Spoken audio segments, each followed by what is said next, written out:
زہر کو.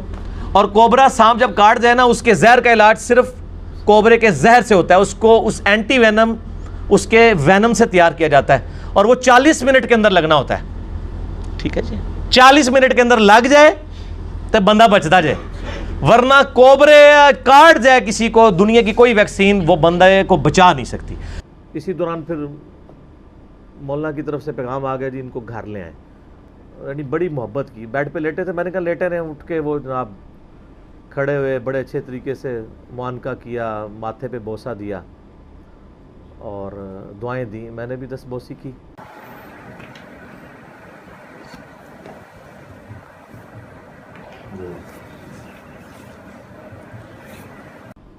اسی ڈسکشن کے دوران انہوں نے کئی ایک احادیث بھی نبی صلی اللہ علیہ وسلم کے ریفرنس سے بیان کی، اور خصوصاً مجھے یعنی نصیحت کرنے لگے کہ یار تم چونکہ اختلافی موضوعات کو ڈسکس کرتے ہو تو میٹھی گولی میں نا یہ بات کیا کرو. میں نے کہا کوشش تو کرتے ہیں. پھر انہوں نے کہا وہ سورہ آل عمران میں نبی صلی اللہ علیہ وآلہ وسلم کے بارے میں اللہ تعالیٰ نے فرمایا کہ اے نبی صلی اللہ علیہ وآلہ وسلم، اگر آپ کہ مزاج میں سختی ہوتی، تیزی ہوتی، تو یہ آپ کے ارد گرد جو صحابہ کا جمگھٹا ہے یہ آپ سے منتشر ہو جاتا. تو کہنے لگے چونکہ اختلافی موضوعات پہلے ہی اتنے کڑوے ہیں تو ان کو ذرا پازیٹیو انداز میں پیش کیا جائے تو بعد لوگ ایکسیپٹ بھی کر لیتے ہیں. اب میں بار بار عرض کرتا ہوں کہ سیدنا عمر کو آپ ابو بکر نہیں بنا سکتے. ان کے مزاج کی وہ تیزی ہے، کوئی ختم تو نہیں. اگر کوئی کر سکتا ہوتا تو نبی علیہ السلام کی مبارک صحبت تھی. ہر شخص کو اللہ نے ایک شاکلہ دیا ہے، وہ اس سے باہر نہیں نکل سکتا. اس طرح میرا بھی ایک شاکلہ ہے. البتہ ایک چیز کی گارنٹی ہونی چاہیے کہ آپ گفتگو کرتے ہوئے کسی کو گالی گلوچ نہ کریں اور غیر پارلیمانی، غیر مہذب الفاظ استعمال نہ کریں. دیکھو بھاڑ میں جائے مفسرین کی، دیکھو بھاڑ میں جائے مفسرین کی، دیکھو بھاڑ میں جائے مفسرین کی. چلو جی چلیے. اور بھابیاں دی اذان یہ تو کہڑا آتا ہے، یہ تو سور چلو. انجینئر مرزا مردود اسی قسم کے انسانوں میں سے ہے. رافضیت کے پیسوں پہ پلنے والا، ایران کے ٹکڑوں پہ پلنے والا یہ جانور، ایک بھانڈ، گنجر اور کتی کا بچہ ناصر مدنی. باقی جو انداز بیان ہے وہ تو ہر شخص کا اپنا ہے. بلکہ سیدنا عمر تو کئی صحابہ کی انہوں نے، آپ کو پتہ ہے، پھینٹی بھی لگائی ہے، مار کٹائی بھی کر دیتے تھے. اور تلوار تو بخاری مسلم میں درجنوں حدیثیں ہیں.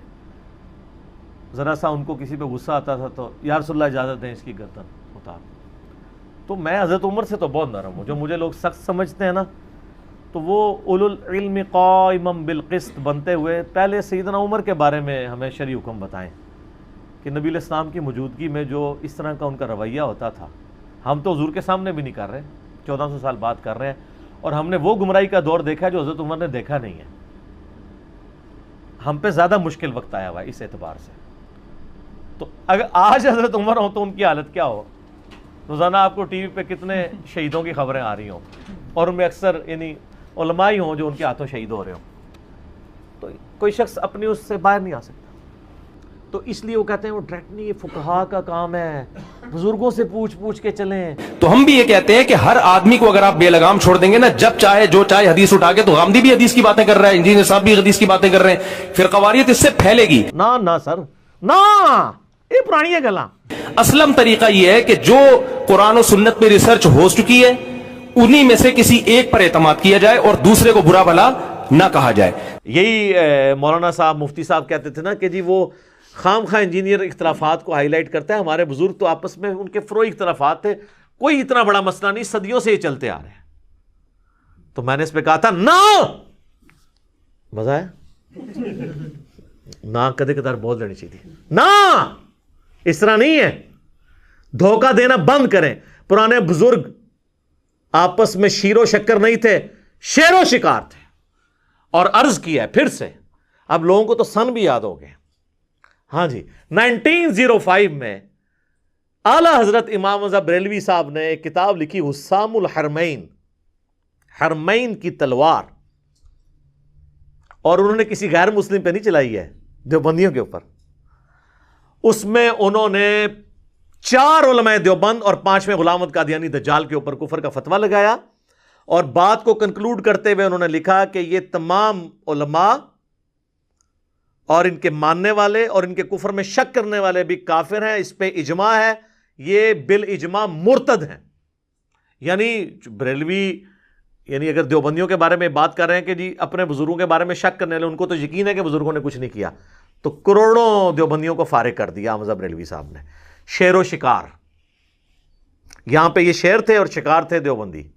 اس کے جواب میں دیوبندیوں نے کتاب لکھی المہند علی المفند. کہتے ہیں ہمارے بزرگوں کی تو زبان بڑی میٹھی ہوتی تھی. المہند ہند کی تلوار، علی المفند ایک پاگل سٹھیائے ہوئے بابے پر. کسے کہا؟ احمد بریلوی صاحب، کروڑوں بزرگوں کے امام. یہ کہتے ہیں بزرگوں کا ادب نہیں کرتے، آپ دوسروں کے بزرگوں کا ادب نہیں کرتے ہیں. المفند کہہ کے انہیں پکارتے ہیں. اس میں لکھا کہ احمد بریلوی اور ان کی جماعت ایک شیطانی لشکر ہے جو علماء دیوبند رضی اللہ عنہم پر حملہ آور ہو گیا ہے. 14ویں صدی کے علماء کو رضی اللہ عنہم، جیسا کہ شیاطین حملہ آور ہوتے تھے انبیاء پر. دیکھو کڈی کڈی نسبتاں ملاندے نے. اور یہ صرف ان کا آپس کا مسئلہ نہیں ہے. المہند میں انہوں نے آگے چل کر اہل حدیث کے بارے میں لکھا ہے کہ یہ وہابی جو ہیں محمد بن وہاب صاحب اور ان کے فالورز، یہ خوارج کی ایک جماعت ہے. آج ویسے یہ سعودیہ سے ریال کھانے کے چکر میں ایک پلیٹ فارم پہ آئے ہوئے ہیں، ادروائز ان کے بزرگوں نے المہند سے بھی بہت پہلے، المہند میں تو انہوں نے ریفرنس کوٹ کیا فتاوی شامی رد المختار کا کہ ابن عابدین شامی نے ان کو ڈکلیئر کیا کہ خوارج کی ایک جماعت ہے. تو خارجی کہتے ہیں، اہل حدیث کو بھی خارجی، بریلویوں کو بھی فارغ، سب ایک دوسرے کو فارغ. اور لوگ کہتے ہیں جی انجینئر آ کے اختلافات کو بھڑکاتا ہے. خود اہل حدیث علماء جو ہے نا، سنجیدہ علماء، وہ بھی پریشان ہیں کہ ہماری عوام جا کدھر رہی ہے. اب وہ جو انجینئر کا فتنہ آیا ہے نا، اہل حدیث ہم سے زیادہ اس سے پریشان ہیں. اہل حدیث علماء، ہم لوگ اتنے پریشان نہیں ہیں اس سے، وہ علماء ہم سے بھی زیادہ کیا ہیں کہ یار یہ کیا ہو رہا ہے. سر میں نے کہاں سے بھڑکایا؟ یہ تو سب کچھ آپ کے بزرگ کر کے گئے ہیں. پھر کہتے ہیں گندی مکھی ہے گند پہ بیٹھتی ہے. ہاں مجھے انہوں نے کہا گندی مکھی ہے اور مکھی گند پہ بیٹھتی ہے. میں تیار ہوں جناب، بس صرف یہ بھی سال بتا دیں یہ گند پھیلایا کس نے تھا. آپ پورا جملہ کریں کہ انجینئر صاحب وہ گندی مکھی ہیں جو ہمارے بزرگ جن کو ہم رضی اللہ عنہم کہتے ہیں ان کے گند کو صاف کر رہی ہے. تو میں گندی مکھی بننے کے لیے تیار ہوں کہ گند آپ کے بزرگوں کا تھا. تو جب آپ کے بزرگوں کا گند میں صاف کر رہا ہوں تو پھر بزرگ کسے ماننا چاہیے؟ جو گند کر کے گیا یا جو صفائی کر رہا ہے؟ مجدد نہ مانیے گا مجھے، نا نا نا نا نا، یہ کام نہیں کرنا.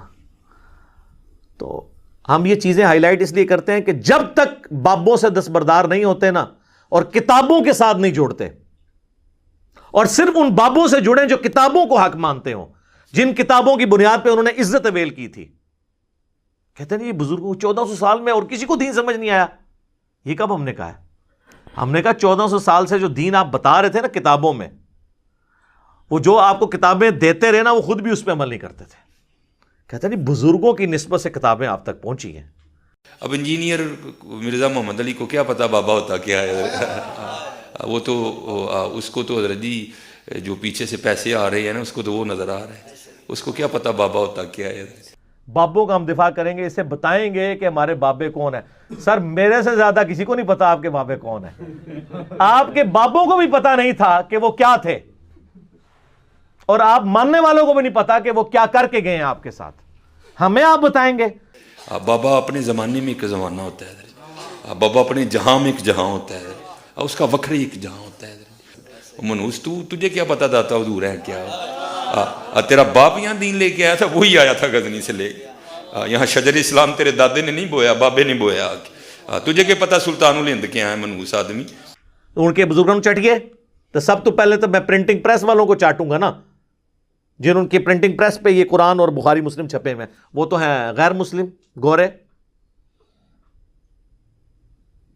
کہیں گے نہیں وہ ٹرانسفر کیا ہے انہوں نے، آپ نے دیکھنا کتاب کے اندر کیا لکھا ہوا ہے. تو سر آپ کے بابوں نے بھی ٹرانسفر کیا ہے، اگر وہ خود اس پہ عمل نہیں کرتے رہے، اور خود آپ یہ مانتے ہیں کہ بریلویوں کے بزرگ جو ہیں وہ قرآن و سنت پہ نہیں چلتے رہے،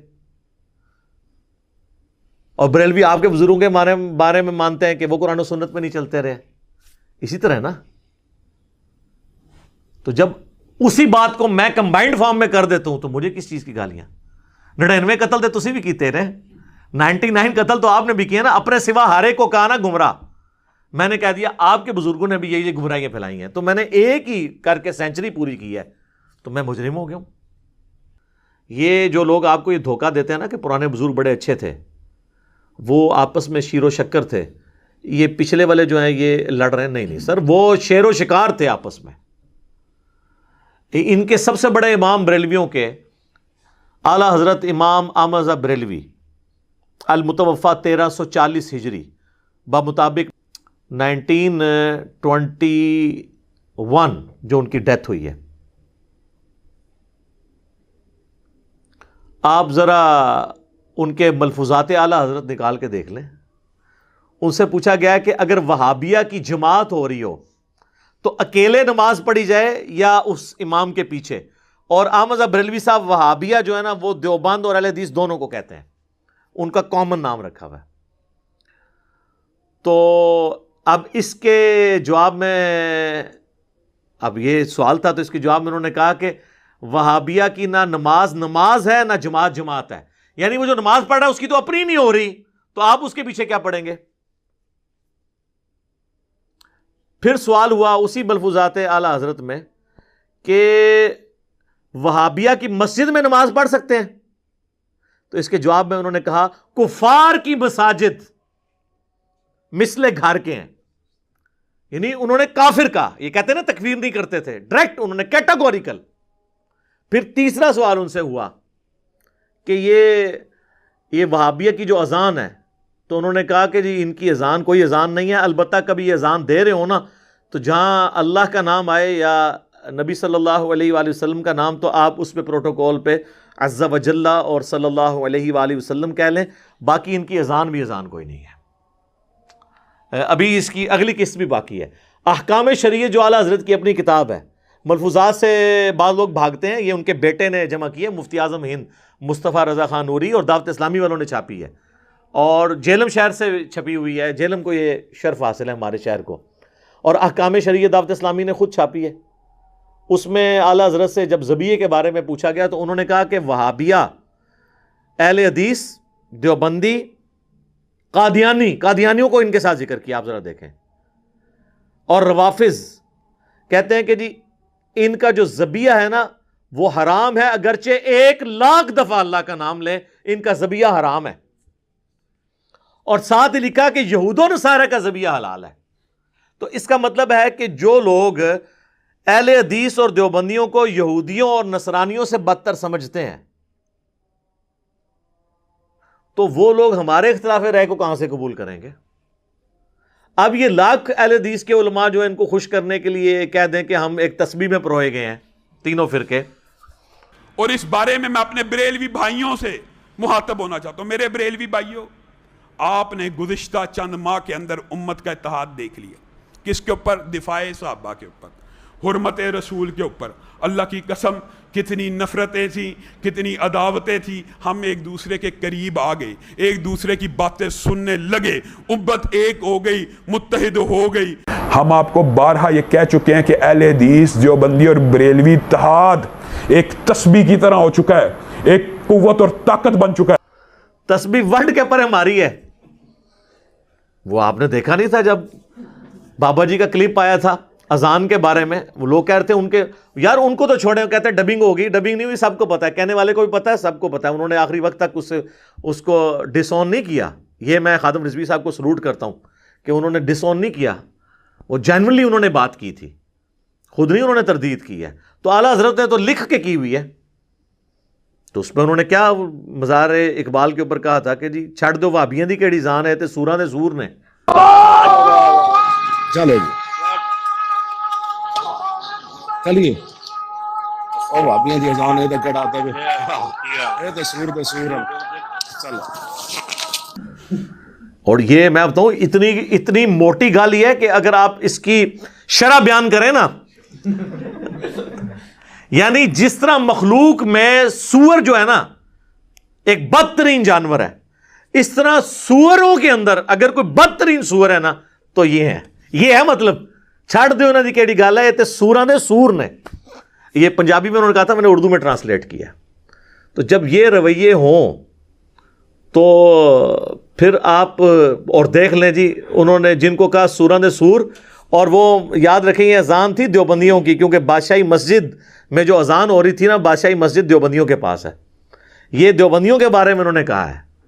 وہابی، میں نے بتایا نا کہ دیوبندی اور حدیث دونوں کو یہ کمبائنڈ فارم میں وہابی کہتے ہیں.